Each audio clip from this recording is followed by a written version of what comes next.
L'édition, le journal de l'émission, présenté par Pénélope Solette et Maurice Chevalier, avec notre partenaire CNN, sponsor officiel de la guerre de le Golfe. Bonsoir. En période de guerre, nous autres journalistes sommes plutôt contents dans la mesure où nous pouvons vous tenir informés de quelque chose. Mais s'il ne se passe rien, nous trouverons quand même quelque chose à dire puisque parler à la télé est notre métier, n'est-ce pas Pénélope? Tu l'as dit, Bouffi. Passons tout de suite la semaine en revue. Dimanche, la guerre. Lundi, la guerre. Mardi, la guerre. Mercredi, la guerre. Jeudi, la guerre. Vendredi, la guerre. Samedi, la guerre. Bon, on a parlé de la guerre. Passons maintenant au dimanche. Dimanche, Demis Roussos s'est acheté une chemise avec les inscriptions qui changent. C'est tout nouveau, ça vient de sortir. C'est beau. Regardez ce pickpocket comme il est habile. C'est en Lituanie, on n'en parle pas assez. Pourtant, il s'en passe des choses là-bas. Alors une fois qu'il a piqué le portefeuille, il rafle la pancarte. Ni vu, ni connu, je t'embrouille. Enfin, au Japon, voici Marcel, la couille qui marche. Regardez comme il est aimé par ses fans, ça fait plaisir à voir, elle le tripote, c'est magnifique. Immeubles effondrés, habitants terrorisés, le Sud-Baconnie a connu lundi dans la nuit un tremblement de terre de 1 sur l'échelle de Couillu. Alors, Pénélope, rappelez-nous ce qu'est exactement l'échelle de Couillu. Avec plaisir, Maurice. L'échelle de Couillu, c'est l'unité de mesure que l'on utilise la nuit quand les habitants dorment sans leur slip. Degré 1, les couilles ballottent. Degré 2, on reçoit une couille dans l'œil. D'accord. C'est donc un tremblement de terre très fort, de degré 1, qui a donc fait trembler les couilles à tout le Sud-Baconnie. C'est ça, Maurice, c'est ça, oui. Merci, Pénélope. Non, c'est moi qui vous remercie. Vous savez, dès qu'il y a une blague sur les couilles, c'est un vrai bonheur pour moi. Vraiment. Le mardi. Le mardi, une nouvelle incroyable. Tous les avions et les chars vendus à Saddam Hussein et détruits par les Américains n'étaient en fait que des avions en bois et des chars en bois, qu'il avait payés d'ailleurs avec des chèques en bois également. Donc tout est bien qui finit bien. Des précisions sur cette affaire avec Gabriel Pavillon, tout de suite, Maurice. Oui, tout à fait, Pénélope, et par téléphone. Gabriel, vous m'entendez? Bonjour, vous êtes bien chez Gabriel Pavillon. Je ne suis pas là pour le moment, mais vous pouvez laisser un message après le bip sonore. Ouais, bon, bah, c'est Maurice. On est samedi, il est 22h31. Je voulais te parler 2 secondes de la guerre de le Golfe en direct live, mais bon, t'es pas là, je te rappelle, c'est pas grave. L'embrasse, c'est pour moi. D'accord. Pénélope t'embrasse, ciao. Le mercredi. En Coupe du Monde de guerre, dans le match qui oppose l'Amérique à l'Irak, on devra vraisemblablement jouer les prolongations. En tout cas, c'est ce qu'on a appris mercredi. En revanche, le match Israël-Irak a été reporté à une date non précisée par la Fédé.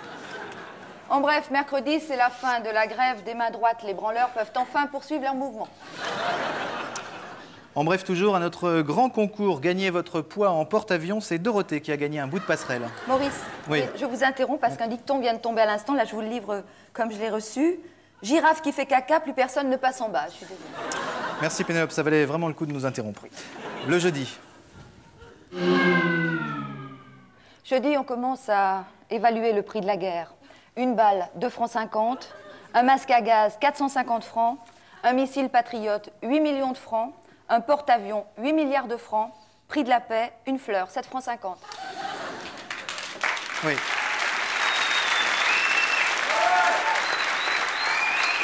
Voilà, le prix de la guerre donc vous intéresse, eh bien c'est le thème de notre débat. Vos questions au 15 15 15 15. C'est Dominique Farrugia au standard, donc parlez lentement. Dominique, vous avez une question, je crois. Oui, tout à fait. Une question de monsieur Roger Rasboud de Lyon. Alors, je la lis. Oui. Oko. Ne lisez pas, Dominique.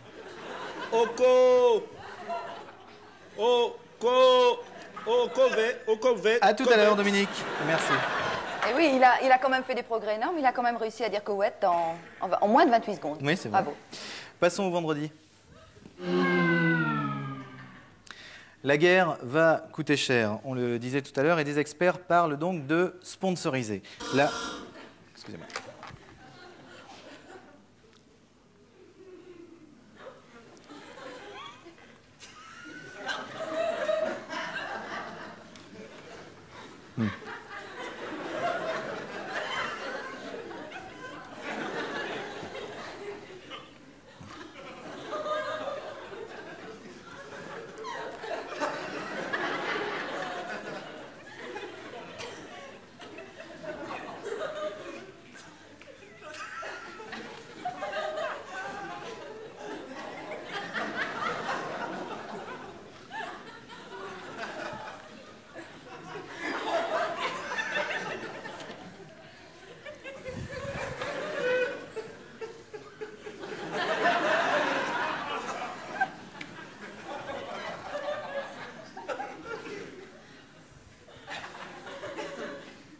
D'accord. La suite de l'actualité, Pénélope. Oui, Maurice.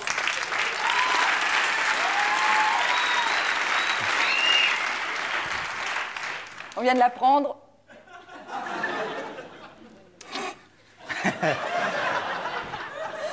Oh oui, on vient de l'apprendre, les Russes n'ont plus rien à manger. Et alors, Ils ont enculé hier leur dernière betterave. c'est idiot, quand on a faim, on n'encule pas une betterave, Pénélope, voyons. Pourtant, si, Maurice, la betterave, c'est meilleur fourré. Le samedi. Samedi, c'est aujourd'hui, ça vous le savez, et c'est ce soir que Francis Lalanne revient après 4 ans d'absence. Ça passe super vite. Pénélope, l'image de la semaine. Il nous reste l'image de la semaine. Oui, Maurice, alors c'est l'image de cet homme, regardez, qui joue de la trompette avec une guitare. Il arrive aussi à péter avec la bouche. Merci, Pénélope. Bien, Ah, merci. Oui, une dépêche de dernière minute. On vient d'apprendre que l'attentat contre le journal Libération aurait été revendiqué par Le Monde. On en saura peut-être la semaine prochaine, on n'en sait pas plus. Entre-temps,